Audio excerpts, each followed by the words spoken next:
So here we are in flying colors looking at the Suffern versus Hughes game.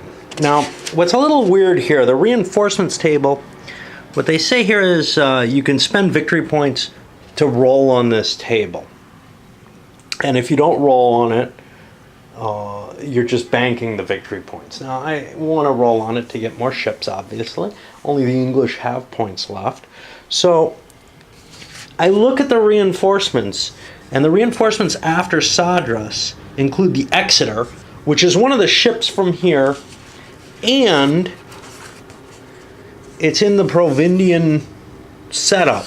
So I kind of don't know what I'm supposed to do here. I'm going to try to look to see if that just seems like a typo, if there's other ships in the Providien list that are left out instead, like maybe the well, no, not the Eagle. And what I do with the rest of my squadron. Is it the same squadron, or do I lose some ships? I think I get to keep the whole squadron. Maybe ships were sunk or whatever. It's not correct in a way that's unambiguous.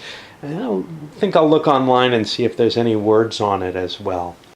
So for the English, the Exeter is the only thing that's not already that was already in the battle. But the Artesian and the Brilliant were both in my last battle, right? Yeah, they were my trailing ships there. So I'm a little disturbed. All the French ships are listed as reinforcements. My feeling here is, I'm not sure what. Are these ships needed by the French if they're not in it? Later ships, the Flamande and the Bizarre, well, I think they were both in this battle as well. So it could be that those are ships that are in the area that could be used, yet you have to dispatch them otherwise. So I'm saying the Exeter, I do have to pay a roll for. So I'm going to make rolls. I don't know, it doesn't really say how many I have to make. But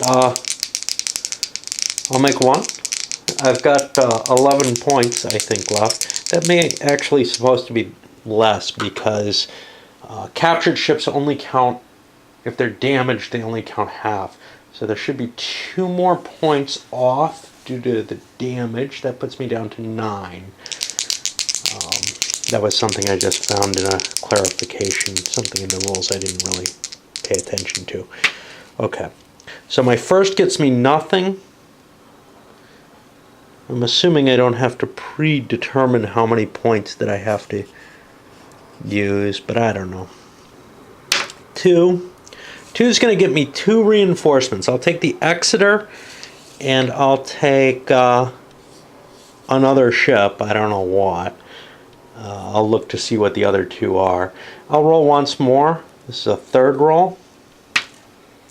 And that gets me 2 more. So I'm up all the scheduled reinforcements and down to 6 left. 2 gone because of the victory point that had to be reallocated. And then, 3 for my rolls that I took. That gives me 6 victory points. Now, I can't use them in another scenario for what? I cannot use them for anything. They're just victory points that I've gathered by doing well. They'll count towards my final victory, but I can't repair with them or anything like that. So if I get chased away in this battle, and I'm starting to set it up, then I have to deal with whatever points I have sitting in my bank, sitting from that battle. So I could end up kind of in hard straits the way the French are. This will be the second in the Suffern versus Hughes campaign. Trying to fake my way through the rules because the campaign rules don't really spell enough out to really understand everything. But historically, this was a battle where after withdrawing, Suffern comes back finding out that the English have a couple of ships coming in, the Sultan and the Magnanimity, which I rolled for and got, if you remember a moment ago. It's further back for me, okay? And they engaged in a very bloody fight in which 2 British ships and 3 French ships were heavily fighting with melee. Lasted 4 hours,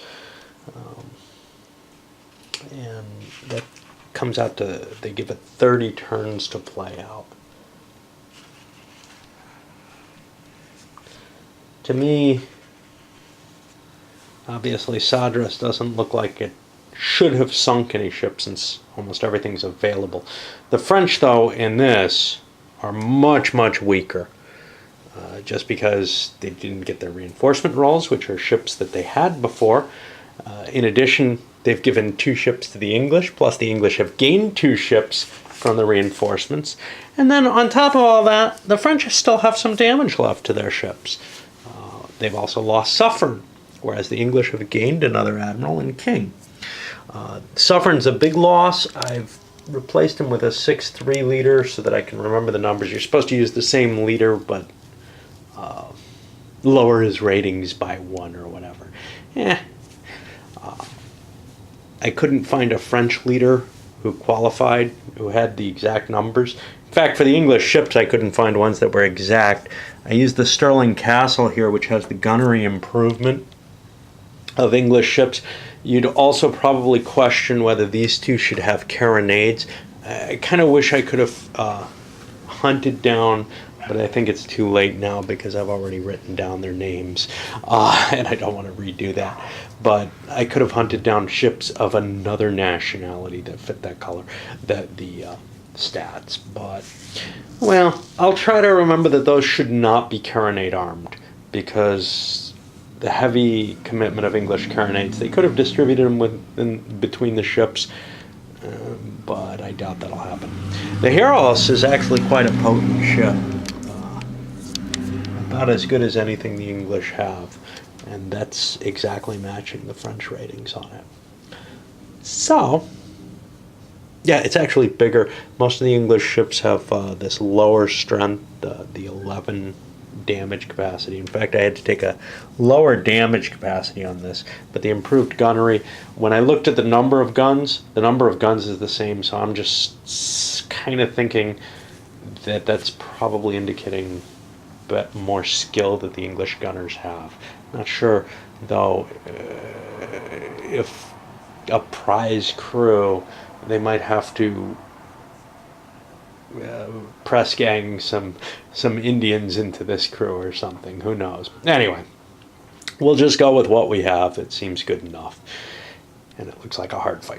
Okay, so the French have the audacity advantage in this battle, if you want to call it an advantage. That does 2 things. One, it improves their firepower, great, by a little bit. But more importantly, it makes it so they can't retreat. If they withdraw from this battle, they give half their victory points, essentially, to the English. So, they've got to engage. And, well, they got a smaller fleet, and they're going to do so. And you see them starting to cut across to slice through, but the English are trying to form that double line. Side-slipping with these guys, and then they're kind of slowing them down. So I try to pull that front line in, well, the rear column in front as a front line. That seems like the easier way to do things overall. On to turn 2.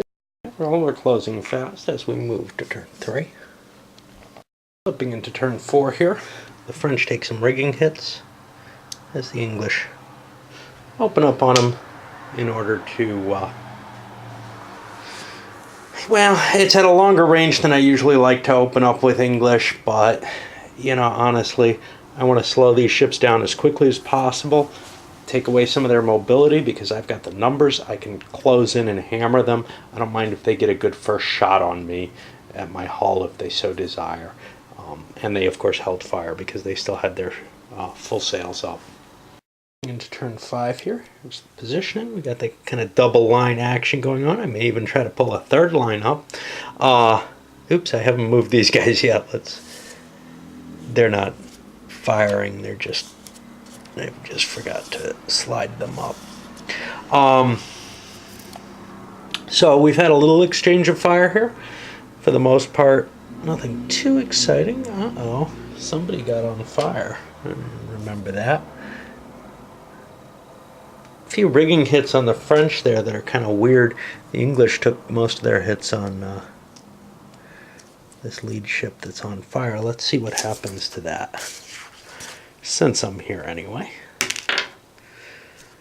It's extinguished, but we take some additional rigging, which is slowing us down even more.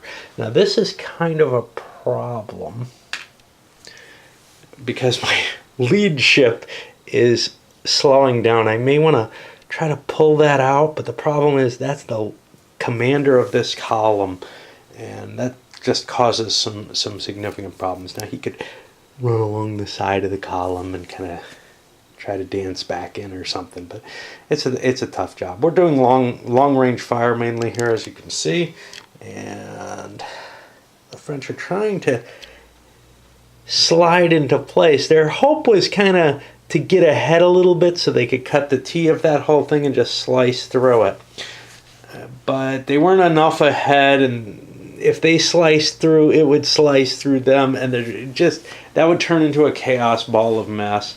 I don't want to do that. We're on a wind change possible turn though. A wind change here, but I have an interesting conundrum. The French won the initiative. They have a couple of choices. One is they could slice across the bow of these English ships. That would put them in a position though where they were, I think they're going to do it. Now, I'll explain why in a moment. But that'll put them in a position where they're now downwind from the English. And we saw that as a potential problem, right? Because we don't want to slip around and go this way, bringing that column through. So then we'd end up straight, and the English would then be able to side slip and close with us. Where we are right now, the English have a tough time getting to us. They're going to have to turn so that they're beating to move towards us. Now, we can't just get away from them either, which is kind of the negative side of this, very easily if they do that.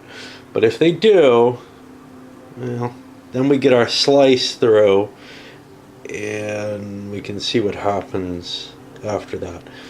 So I think I'm going to force the English to move first. We hit the end of 6. The English have continued a long-range duel. This time they're focusing more on the hull. The reason the French don't want to cut for the reasons I just gave, and the English, well, they have the problem of this double line that they've formed. And they had to move the rear line. They chose to move the rear line first to see what the French did, force the French forward. You can see Hughes's flagship is really hurting in terms of rigging damage. And actually the other ships have had to side slip to start getting around it. It's causing a bit of a problem because now the French can actually concentrate fire on that as they go by. The range 4, this is what the French want, and with them having the wind advantage, they're kind of calling the shots here. Now the English do want to close, and certainly at this long range, rigging fire is actually still more advantageous in the sense, if you look, remember the French had damage before. Just the chart gives rigging hits a much greater likelihood, and we're kind of firing on this area here where there's some definite penalty. Now as you go further up, rigging hits can do even more, but you kind of want your first shot to be disabling the other guy's firepower if you can do that. Whereas here it might take several turns of concentrated fire to actually get somebody to where they're firing at a higher rate value. Anyway, this double line totally doesn't work if the French aren't going to cut it. So the English are going to have to turn and attack at some point. It's going to be a tough move for them. Okay, the French continue pushing forward with rigging fire in general, although right here I did hull fire because I'm going right with the wind. I guess I could have done rigging against this, but I want to pick on specific ships and weaken them out of the English line, make it harder. This one's already dismasted. So now I think the English have the option. Do they want to continue this, which they're not really doing too well at? Or do they want to turn in and attack? And then there's two questions for turning in and attack. Do they do it in columns, or do they go through in line? Line seems to make more sense to me, and I think that's what I'm going to start. I don't know how terribly the total firepower was going, but with the dismasted ship, it felt like the English were getting somewhat outgunned by the French. So turning forward and moving in clearly seems to change that dynamic. Even though the English have more ships and could probably have afforded the attrition battle the way they were going, they feel like they want to close. And, well, the problem is there is a cost to advancing into the wind at an enemy line, and that cost is going to get paid pretty soon. We've seen a little bit of it, and unfortunately it was the French that paid here with one of their ships getting lit up. The French had already fired all their guns, but now you can see the setup does not look good for the English. It looks like there's a decent chance for the French to kind of gun their way across the English and maybe turn that column around and pass by across the left flank of the new English line. It's a double line, kind of haphazardly put together at this point. The English were able to take advantage of an anomaly, a sort of gamey trick. Basically, and I've pointed this out before, you can slide ships from the back in front, turn. So this guy was behind this one. He moved first, turned, and opened fire, and then another ship slides through him, turns, and opens fire.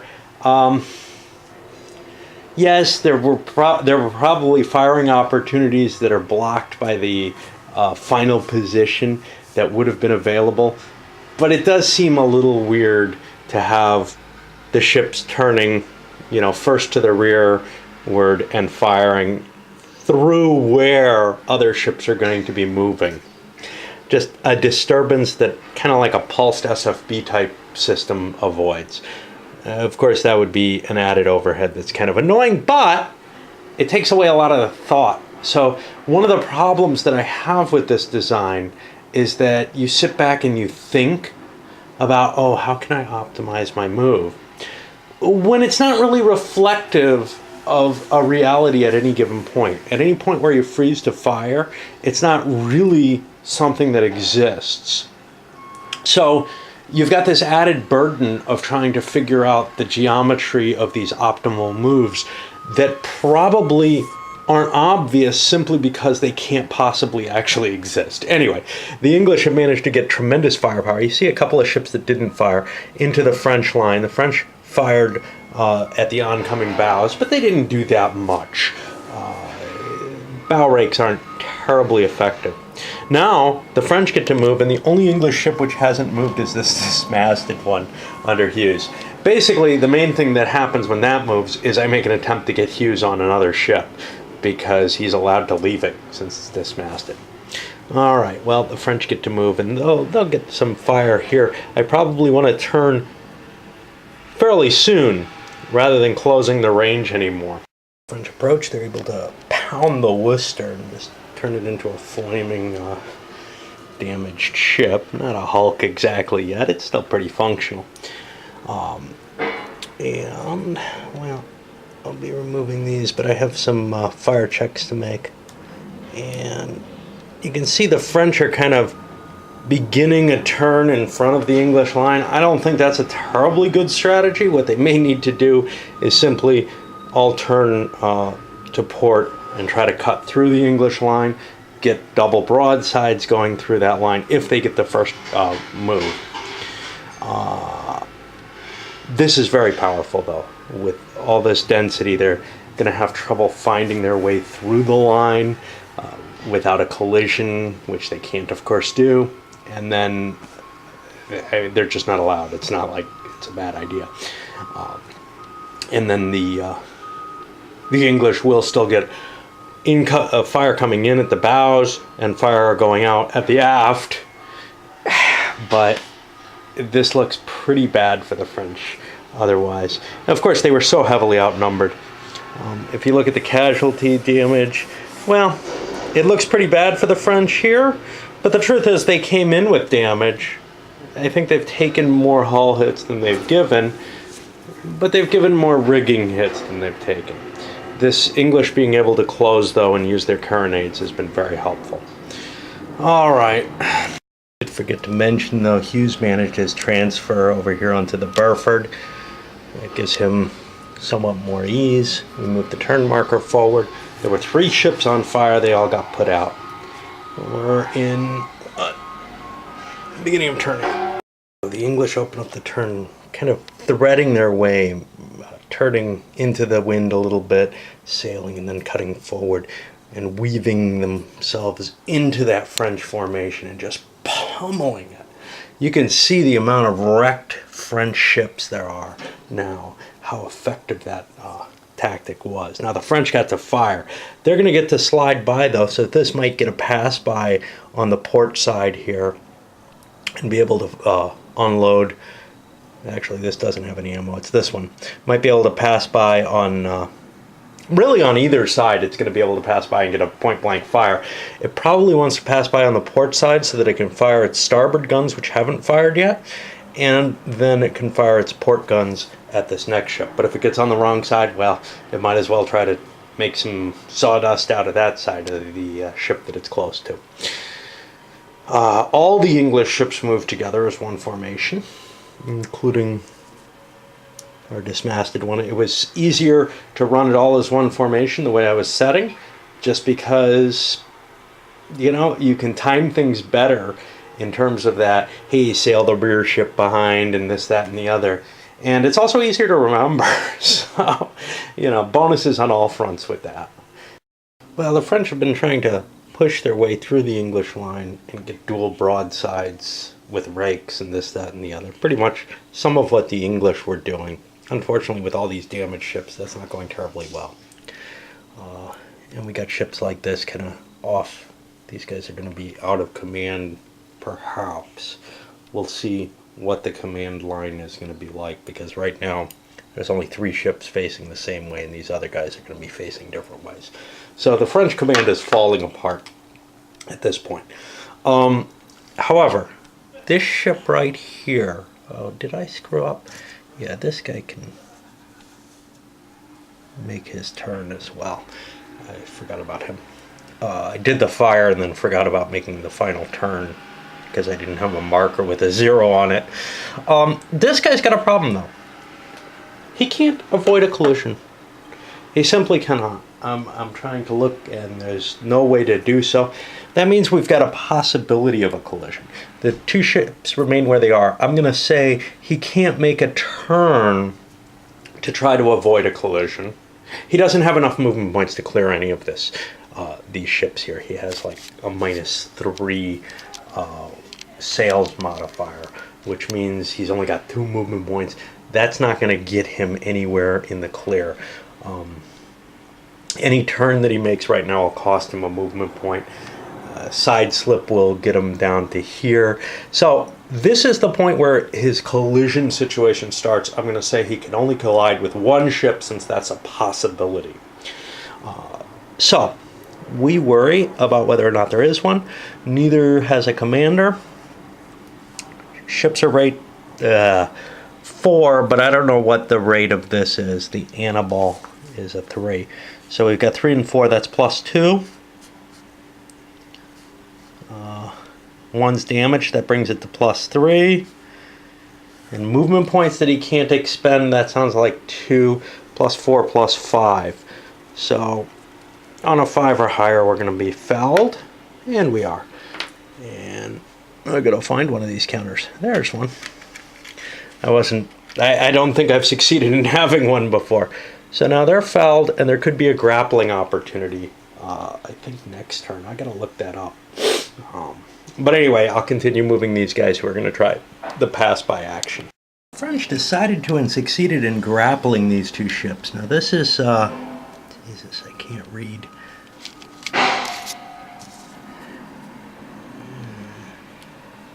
The Annibal and the Isis. The Isis has 2 melee, the Annibal has 2.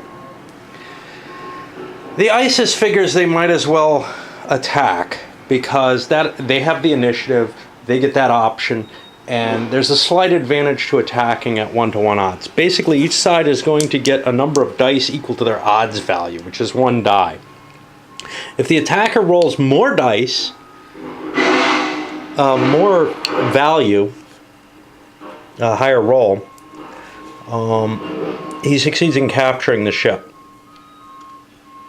The attacker will lose a marine point. Remember, you can't lose the last one, and gets a capture marker. If they tie, both sides lose a marine point. They'll both be down to 1. If the defender wins, the attacker loses 1, but he doesn't lose his ship. So there's an advantage to attacking, and you're allowed to attack as long as the rates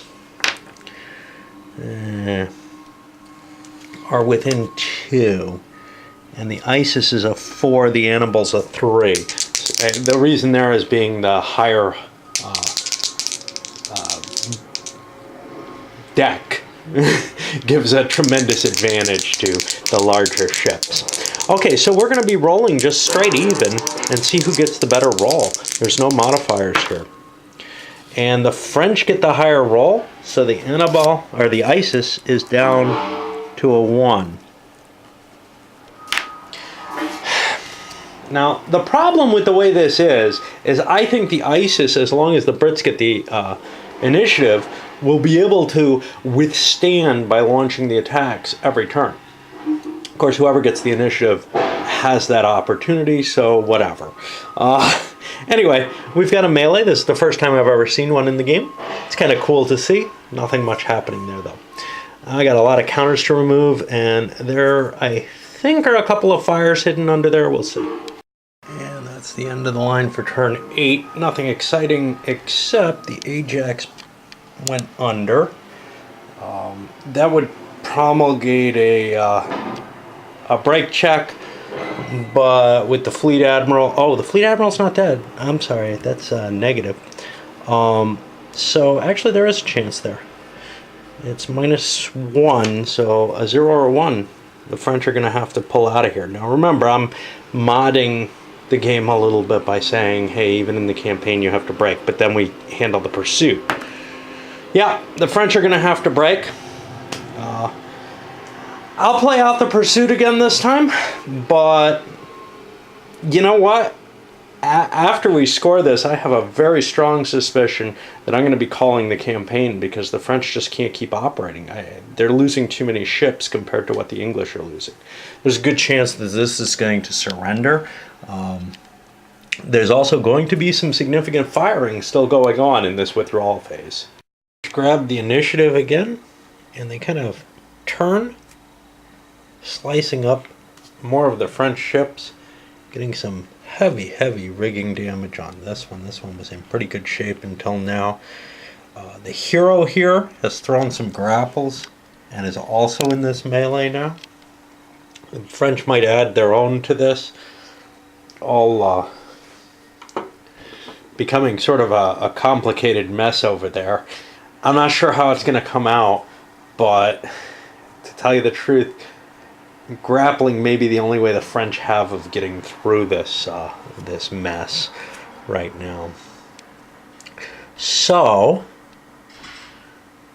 I suppose we move to their turn and see what they're doing. For the most part, they have to try to flee, but if they succeed in their command rolls, they can do more than just flee.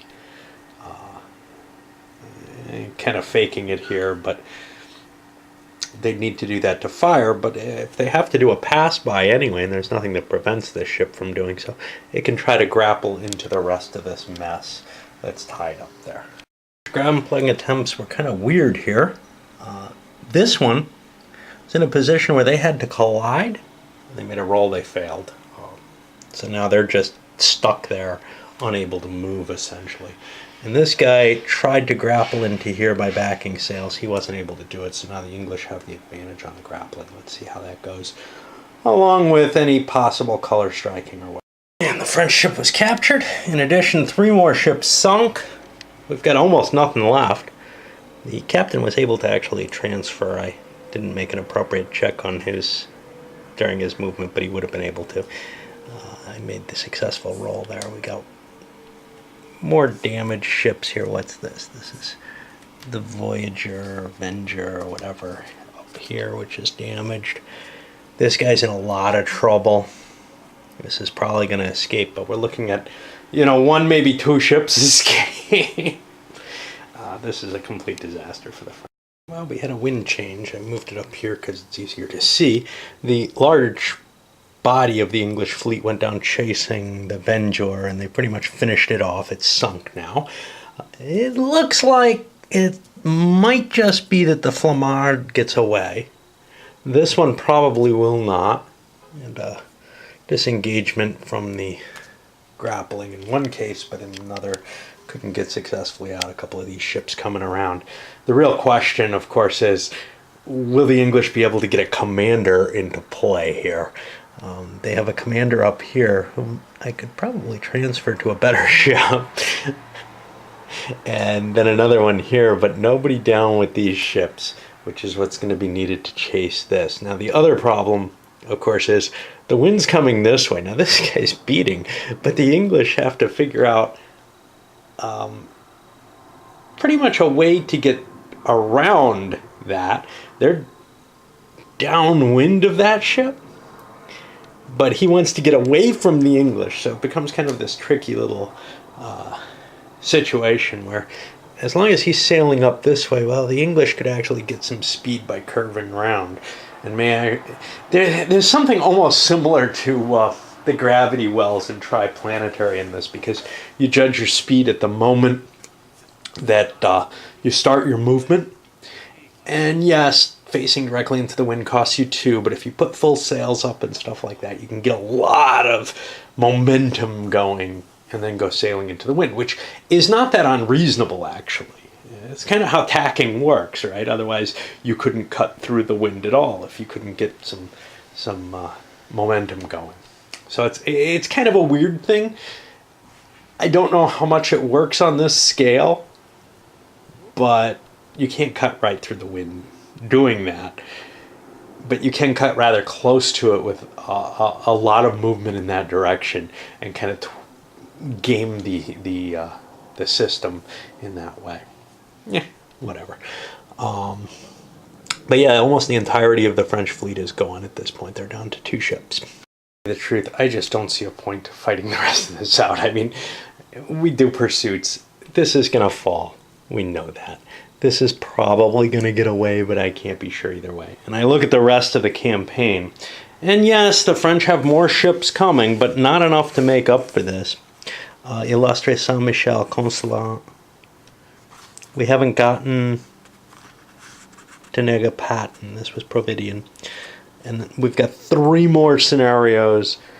Yes, there are more ships coming, but the English are just going to be able to rebuild their fleet and defeat whatever the French throw up. So I'm going to call this the end of this campaign. It doesn't make a lot of sense to keep playing strongly unbalanced scenarios. There's a good chance this is the last time I play Flying Colors in a long time. For the simple reason that, I'm playing it because I have it set up. And I'd really like to move on to other things. I know some people are still watching these, but I suspect most of you would rather I move on to something new. I think I've pretty much played this out as much as I really want to in terms of learning anything, seeing anything interesting about the game. And there just aren't that many, the scenarios are all very much the same because of the nature of naval combat. I felt the same way about SFB. If I can't put it within a campaign structure, it kind of dissolved for me. I at least wanted to play, your economy of force scenario where you'd have like six battles that you applied to or whatever. And there's nothing like that in this. Certainly you can make things. You could also make an operational game and use this as the combat system for it, but I have other naval combat as well. This is fairly well suited to fleet combat compared to most games. At least it contains command rules, which a lot of them do not. Most of them do not. Even Fighting Sail doesn't. And I like the level of abstraction of that better for big fleets, but this just goes into so much detail compared to that. Anyway, let's send this up, and I'll try to figure out what the hell to play next. And I think I'm going to pack this one up for a long time.